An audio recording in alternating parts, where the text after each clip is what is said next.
Imagine hearing a conversation that never happened. A colleague criticizes your work. You instantly fire back with the perfect response.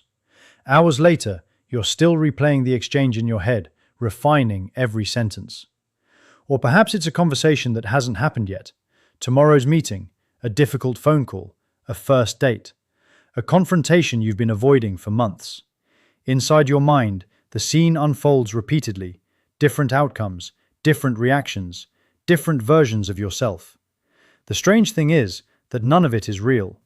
No words are spoken, no sounds enter your ears, no faces appear in front of you. And yet, deep inside your brain, networks of neurons become active, as if something important is actually happening. Why?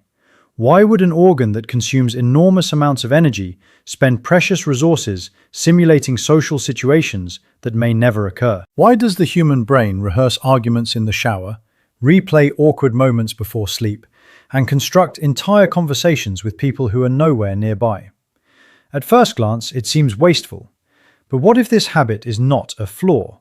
What if it is one of the brain's oldest survival technologies? To understand why imaginary conversations occupy so much of human mental life, we must begin with a surprising fact. Your brain was never designed primarily to react to reality. It was designed to predict it. At this very moment, billions of neurons are not simply processing information arriving from the outside world. They are constantly generating forecasts about what will happen next. Every sight, sound, touch, and social interaction is compared against internal predictions that emerge before events occur. In many ways, the brain behaves less like a camera recording reality and more like a simulation engine continuously trying to stay one step ahead of it. This predictive ability appears throughout biology. A baseball player does not consciously calculate the future position of a fast-moving ball. The nervous system predicts where it will be. A person walking across uneven ground does not wait to fall before adjusting balance. The brain anticipates instability before it happens. Even your eyes move predictively. Tiny movements constantly position them toward places the brain expects important information to appear. Life rewards organisms that can anticipate. Waiting for reality to arrive often means reacting too late. Across millions of years of evolution, nervous systems became increasingly skilled at running internal simulations of possible futures. For early animals, these simulations focused on physical dangers. Where might a predator emerge? Which direction offers safety? What movement should happen next? But as human beings evolved into intensely social creatures, an entirely new challenge emerged. The greatest threats were no longer always claws, teeth, or harsh environments. Sometimes, the greatest threats came from other humans. Acceptance by a group could mean access to food, protection, cooperation, and survival. Rejection could mean isolation, and for most of human history, isolation could be deadly. Suddenly, predicting the behavior of other people became just as important as predicting the movement of objects in the physical world. The human brain adapted accordingly. It developed extraordinary machinery for modeling minds. Every day, you estimate what other people believe. You infer hidden emotions. You guess intentions. You predict reactions. You imagine future responses before anyone actually gives them. Without realizing it, your brain is constantly constructing miniature models of the people around you. Neuroscientists sometimes describe this ability as one of humanity's defining cognitive powers. You don't merely observe others, you simulate them. And once a brain gains the ability to simulate other minds, something remarkable becomes possible. You can begin having conversations without anyone else being present. Inside your skull, neural circuits can create a virtual social world. Friends can appear, enemies can appear, parents, co-workers, strangers, romantic partners, authority figures, all can be represented internally. The brain can run social scenarios the same way a pilot uses a flight simulator. Not because the event is happening, because it might happen. Modern brain imaging has revealed that many regions involved in social thinking become active even when people are alone and lost in thought. One network appears again and again, It is known as the default mode network. For decades, neuroscientists were puzzled by this system. When participants rested quietly inside brain scanners, researchers expected neural activity to decrease. Instead, certain regions became highly active. The brain seemed busy doing something despite the absence of any external task. At first, this was confusing. Then, a pattern emerged. These regions became active during daydreaming, during remembering, during imagining the future, during reflection on relationships, during mental time travel, and especially during simulations involving other people. Far from shutting down during moments of rest, the brain often turns inward and begins constructing possible realities. In a sense, your mind becomes a theater.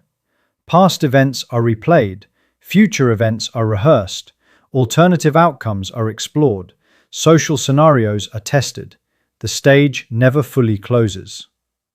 This raises a deeper mystery. If the brain is rehearsing possible futures, how does it decide which futures deserve attention? Why replay a brief, awkward comment from 3 years ago? Why spend 20 minutes imagining an argument that will probably never occur? Why do certain conversations loop endlessly while others vanish almost immediately? The answer may lie in how the brain evaluates uncertainty. Uncertainty is expensive. For a predictive system, uncertainty represents a gap in knowledge, a place where future outcomes remain unclear. And the social world is filled with uncertainty. What did that expression mean? Why did they phrase it that way? What are they thinking about me? How will they respond if I say this? Every unanswered social question creates a puzzle, and the brain appears deeply motivated to solve puzzles involving other human beings. The result is a process that feels intensely familiar. A conversation ends, hours later, it begins again inside your head. Only this time, the brain is no longer participating in reality. It is running simulations, testing possibilities, comparing outcomes, searching for predictions that reduce uncertainty. What feels like random mental chatter may actually be part of a sophisticated biological system that evolved to navigate the most complex environment humans have ever faced: other humans. But this explanation only scratches the surface, because hidden beneath these imagined conversations are neural mechanisms so powerful that they can blur the boundary between memory, prediction, and reality itself.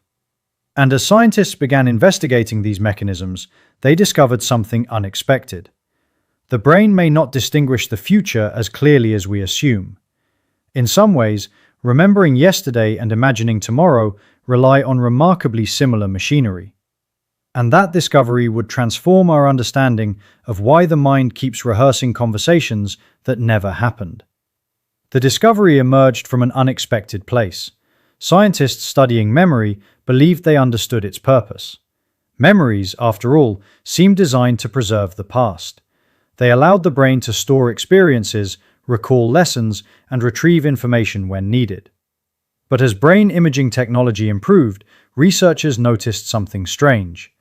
The same neural systems involved in remembering old experiences became active when people imagined future events. A participant might be asked to recall a birthday celebration from childhood.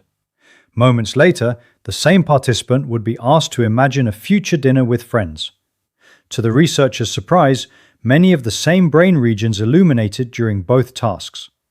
The hippocampus, a structure buried deep within the temporal lobes and famous for its role in memory formation, appeared in both situations. Regions of the default mode network appeared again. Areas associated with constructing scenes, recalling details, and organizing experiences worked whether the event had already occurred or existed only as a possibility. The brain seemed to treat memory and imagination as closely related activities. This led to a radical idea. Perhaps memory is not simply a record of the past. Perhaps one of its most important functions is helping predict the future. Instead of storing experiences like files in a cabinet, the brain may use fragments of previous experiences as building blocks for simulations. A remembered facial expression can be combined with a remembered conversation. A remembered emotion can be inserted into a new scenario. Past events become raw materials for constructing possible futures. Imagine a film editor sitting before thousands of hours of footage. The editor cuts pieces from different scenes and combines them into a new sequence that never existed before. Your brain performs something remarkably similar. Every imagined conversation is assembled from pieces of real experiences. The tone of someone's voice, the memory of an argument, the expression of disappointment, the feeling of embarrassment. Fragments from countless moments are recombined into simulations that help the brain prepare for uncertain outcomes. This process is sometimes called constructive simulation, and it helps explain why imagined conversations often feel so realistic. The brain is not inventing them from nothing. It is drawing from enormous libraries of genuine experience. But another mystery remained. If the brain is rehearsing possibilities, why do certain imagined conversations become so detailed? Why can people spend 20 minutes mentally debating someone who is not even present? The answer appears to involve one of the brain's most remarkable abilities, predictive coding. According to modern neuroscience, the brain constantly attempts to reduce prediction errors. A prediction error occurs whenever reality differs from expectation. If you expect a friend to smile and they suddenly look angry, prediction error increases. If you expect praise and receive criticism, prediction error increases. The larger the surprise, the more attention the brain allocates to understanding what happened. This principle operates throughout the nervous system. It helps explain why unexpected sounds immediately capture attention, why sudden movements draw the eyes, why surprises are memorable, and why unresolved social interactions can dominate mental activity long after they end. Imagine finishing a conversation that feels incomplete. Perhaps someone responded differently than expected. Perhaps their intentions remain unclear. Perhaps the outcome feels uncertain. From the perspective of a predictive brain, unresolved uncertainty represents unfinished work. The simulation machinery activates. Possible explanations are generated. Alternative futures are explored. The brain begins running experiments internally. What if they meant this? What if they respond that way next time? What if I say something different? The conversation repeats not because the brain enjoys repetition, but because prediction systems are searching for a model that makes sense of uncertainty. Researchers have observed similar processes in computational systems. Modern artificial intelligence models generate predictions continuously. When outcomes differ from expectations, internal parameters adjust. The biological brain operates through vastly more complex mechanisms, but the underlying principle remains surprisingly familiar. Prediction drives learning, error drives adjustment, uncertainty drives simulation. Yet social prediction introduces challenges unlike anything found in the physical world. Objects generally follow consistent rules. Gravity behaves predictably. A rolling ball follows understandable paths. Human beings do not. People conceal emotions, they change opinions, they contradict themselves, they behave differently depending on context. For a predictive brain, other minds are extraordinarily difficult to model. This may explain why social simulations consume so much cognitive energy. The brain is attempting to predict one of the most complicated phenomena in nature: human behavior. To explore this idea, scientists designed fascinating experiments. Participants entered brain scanners and played social interaction games. Some received approval from virtual partners. Others experienced rejection. Some were excluded from group activities entirely. The results revealed something unexpected. Social rejection activated brain regions associated with physical pain. Not identical patterns, but overlapping networks appeared repeatedly. The brain seemed to treat social threats as biologically significant events. From an evolutionary perspective, this makes sense. For ancient humans, exclusion from a cooperative group could reduce survival chances dramatically. The nervous system evolved to take social information seriously, very seriously. And once social outcomes become important to survival, predicting them becomes valuable. Mental rehearsal may therefore function as a kind of neural risk assessment system, not unlike a weather forecast. Meteorologists run multiple simulations to estimate future storms. The brain appears to run multiple social simulations to estimate future interactions. Most never occur. Many prove inaccurate. Yet the system persists because even occasional successful predictions can be beneficial. Another remarkable discovery emerged from studies of mental imagery. When participants vividly imagined actions, some of the same neural circuits involved in performing those actions became active. Athletes mentally rehearsing movements showed measurable neural engagement. Musicians imagining performances activated portions of motor networks. The brain responded not as strongly as during actual movement, but strongly enough to suggest something important. Simulation is not entirely separate from reality. It partially recruits the machinery of reality. The same principle appears during imagined conversations. When you picture someone speaking, language processing regions may become active. When you imagine emotional reactions, emotional circuits participate. When you predict facial expressions, visual systems contribute. A conversation that exists only in thought can nevertheless engage multiple distributed brain networks. In a limited but measurable sense, the brain temporarily treats simulation as information worth processing. This creates an intriguing consequence. The more vividly a conversation is imagined, the more real it can feel. Not because the event occurred, because many of the neural systems involved overlap with those used during actual experience. The brain becomes a virtual reality generator operating entirely from within. No headset required, no external screen, only neurons exchanging electrical signals across immense networks. Yet perhaps the most surprising finding concerns what happens during periods when people believe they are doing nothing at all. A person sits quietly, stares out a window, waits in line, takes a shower, lies awake before sleep. Externally, very little is happening. Internally, however, entire social worlds may be unfolding. Future meetings are simulated, past conversations are replayed, potential conflicts are rehearsed, alternative realities are explored.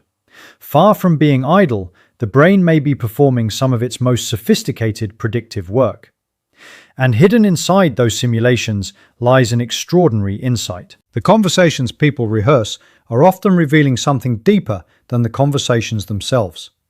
They may expose the brain's ongoing attempt to solve one of the oldest challenges in human evolution. How do you predict the behavior of minds that can never be observed directly? The answer would lead scientists beyond memory, beyond prediction, and into the complex architecture of human consciousness itself. Because the brain is not merely forecasting events, it is continuously constructing models of people, relationships, and even the self. And those invisible models may be the true reason imaginary conversations feel so compelling. Imagine meeting someone for the first time.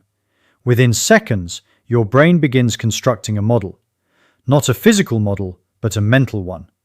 It estimates personality, intentions, emotions, reliability, status, confidence, and countless other traits. Most of these judgments occur automatically.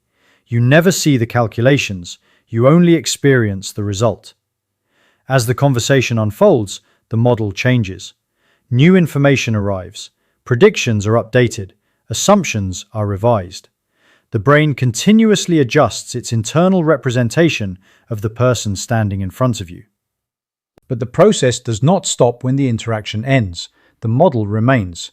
Hours later, days later, sometimes years later, the brain can still access that representation and continue working with it. This may be the deepest reason imaginary conversations exist. You are not actually talking to another person. You are interacting with your brain's model of that person. And those models are among the most important structures the human mind creates. Every relationship you have exists simultaneously in two places. One version exists in the external world. The other exists inside your nervous system.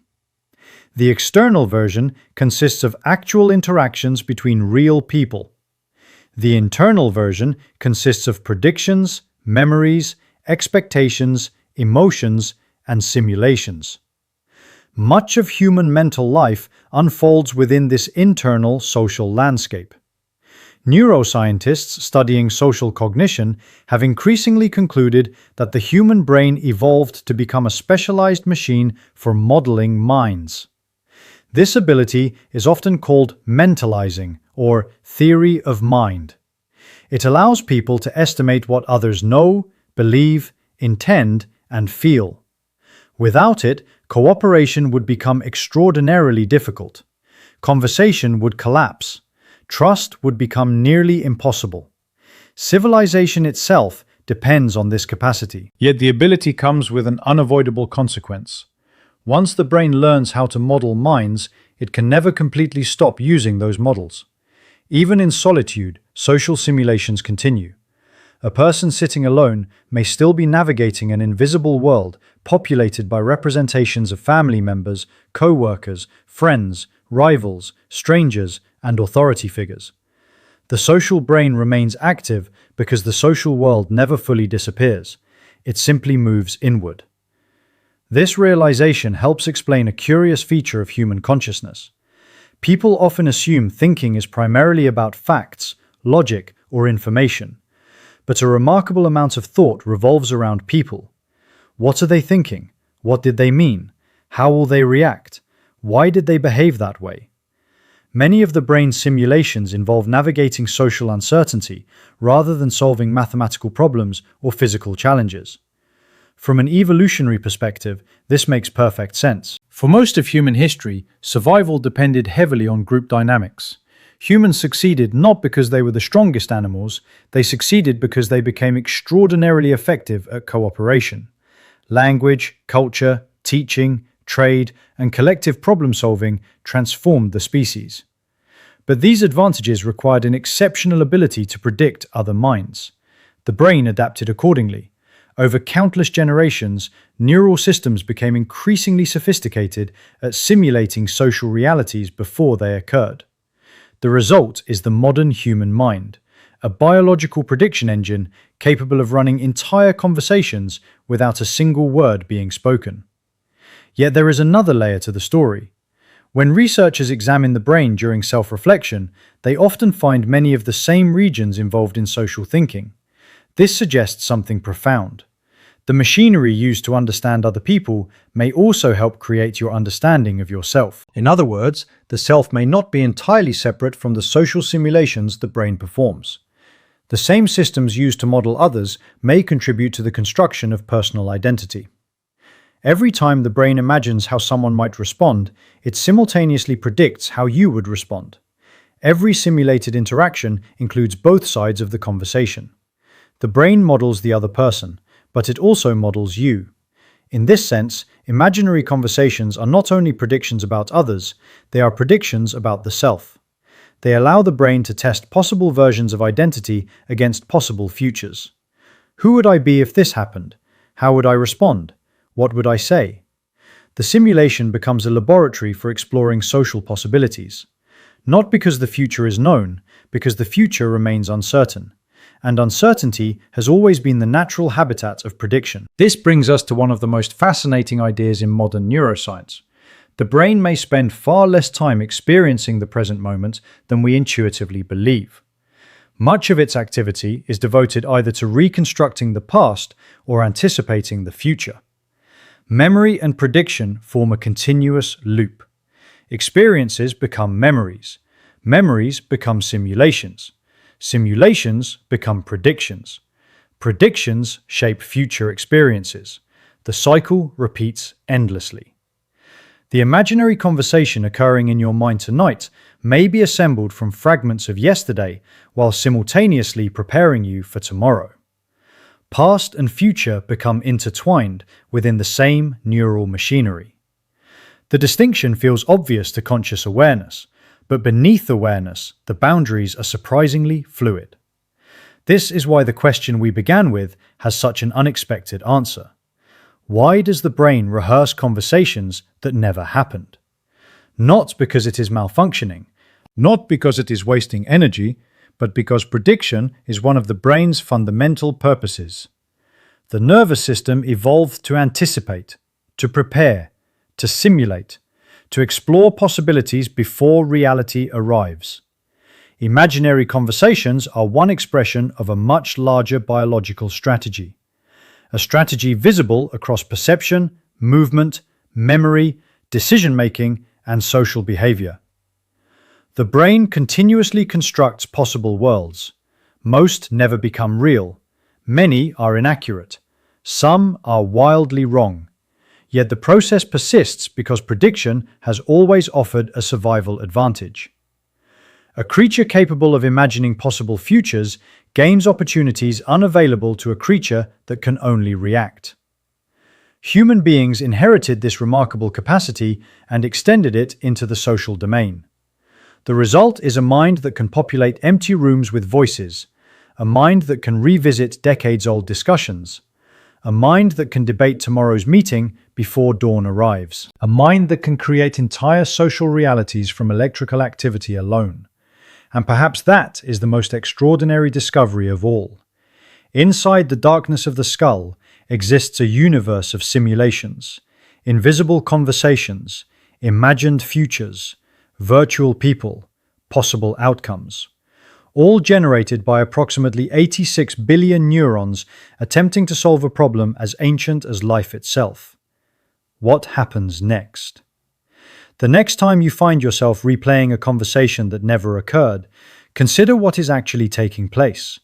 Not a simple daydream, not random mental noise, but the activity of one of the most sophisticated prediction systems known in nature. A system constantly reaching beyond the present moment. A system attempting to reduce uncertainty in a world filled with unknowns. A system that remembers the past, imagines the future, and assembles both into simulations of reality. Because long before a conversation is spoken aloud, before a decision is made, before a social encounter unfolds, the brain has often already visited that future countless times. And somewhere within those silent rehearsals lies one of the defining characteristics of being human, the ability to experience events that do not yet exist, to prepare for possibilities that may never arrive, and to construct entire worlds from nothing more than thought. The conversation may never happen, but the neuroscience behind it is happening right now.